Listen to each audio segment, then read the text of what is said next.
नमस्कार दोस्तों। आज भाग विधि के द्वारा वर्गमूल ज्ञात करना हम समझते हैं। कुछ बच्चों ने पूछा है कि वर्गमूल निकालने के लिए सबसे अच्छी विधि और सबसे सफल विधि कौन है। तो ये भाग विधि द्वारा जो वर्गमूल निकाला जाता है, इसमें दशमलव के बाद भी वर्गमूल निकाल पाते हैं। तो ये सबसे अच्छी विधि है, इसको ध्यान से समझ लीजिए। करना कोई ख़ास नहीं है, जो मुख्य बिंदु हैं उनको ध्यान से देख लीजिएगा ज़रा, तो ये बन जाएगा। देखते हैं, एक हमने संख्या ले ली है 6,09,961। इसका वर्गमूल हमें निकालना है। सबसे पहला काम क्या रहेगा, इसके हम पेयर्स बनाएंगे, जोड़े बनाएंगे, और वो इकाई के अंक से बनाना शुरू करेंगे। देखो कैसे, ये 61 एक जोड़ा हो गया, 99 एक दूसरा जोड़ा हो गया, और 160 तीसरा जोड़ा हो गया। ये 3 जोड़े बन गए। अब इनमें हम जो वर्गमूल का पहाड़ा होता है वो क्या होता है, एक एकम 1, 2 दूनी 4, 3 त्रिका 9, 4 चौके 16, 5 25,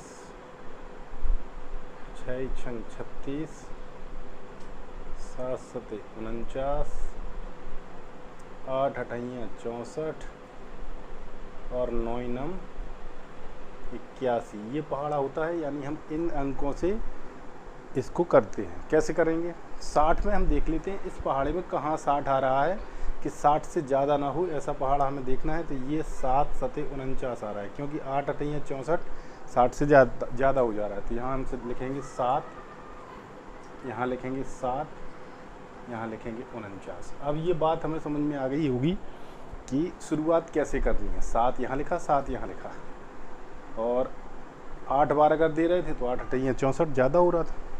चलिए फिर भाग की तरह बिल्कुल घटा देते हैं। 0 में से 9 को घटाया 1, और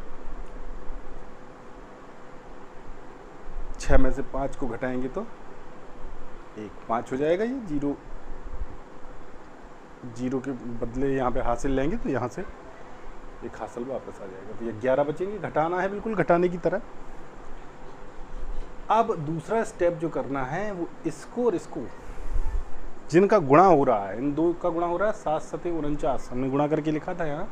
इन्हीं दोनों को जोड़कर यहाँ पर लिखना है। 7 और 7 14।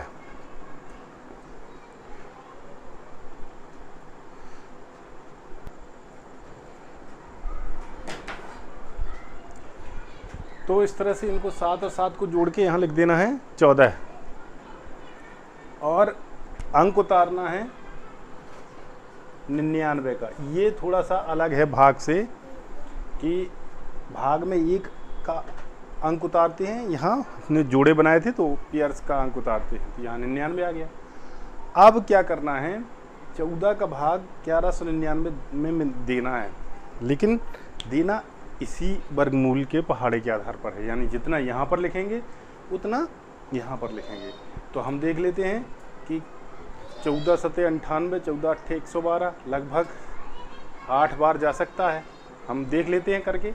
8 यहाँ लिखेंगे और 8 यहाँ लिखेंगे। अब 8 का गुणा कर देंगे। 8 अठैया 64 हासिल 6, 3206, 38 हासिल 3, 8 एकम 8 और 3 11। ये बिल्कुल सही लगभग क्या है। तो ये क्या किया हमने, 14 का 119 में पहले भाग दे के देख लिया। एक अनुमान लग जाता है कि ये कितनी बार ये जा रहा है। नहीं तो प्रैक्टिस से आ जाता है, बार बार करेंगे तो हमें समझ में आ जाता है कि कितनी बार जाएगा। फिर 8 यहाँ लिखा हमने, 7 और 7 जोड़ के 14 लिखे थे। फिर 8 यहाँ लिखा और 8 ही यहाँ लिखा। यही इसकी मुख्य बात है। इसको समझ गए तो ये आराम से हल हो जाएगा। फिर इसका 8 का 148 में गुणा करके लिख दिया। अब घटा देंगे। 9 में से 4 घटाए 5, 9 में से 8 घटाया 1। फिर अगला स्टेप क्या है, वही जोड़ना है। ध्यान रखना है किसको जोड़ना है, जिसका गुणा हुआ है। 148 और 8 कितने हो जाएंगे, 156। 148 और 8 को जोड़ना है। इस 7 से मतलब नहीं है, यहाँ 7 और 7 को जोड़ा था, क्योंकि 7 7 49, पहले 7 का 7 में गुणा हुआ था, इसलिए इन दोनों को जोड़ के 14 लिखा था। फिर 8 बार भाग गया तो 8 यहाँ लिखा, 8 यहाँ लिखा, यानी 148 में 8 का गुणा करके 1184 आया था। तो 148 और 8 को अगली बार जोड़ेंगे, 156 आ गया। अब अंक फिर से उतार लेंगे 61 का। अब ये सीधा सीधा हमें दिख रहा है कि एक बार अगर हम जाएंगे भाग देंगे तो एक यहाँ आ जाएगा, एक यहाँ आ जाएगा, और 1561 बार ये तक गुणा हो जाएगा, यानी शेष कुछ भी नहीं बचेगा और 781 हमारा वर्गमूल आ जाएगा। अगली कड़ी में दशमलव वाला वर्गमूल देखेंगे। अब तक के लिए ये मुझे लगता है आपको समझ में आ गया होगा।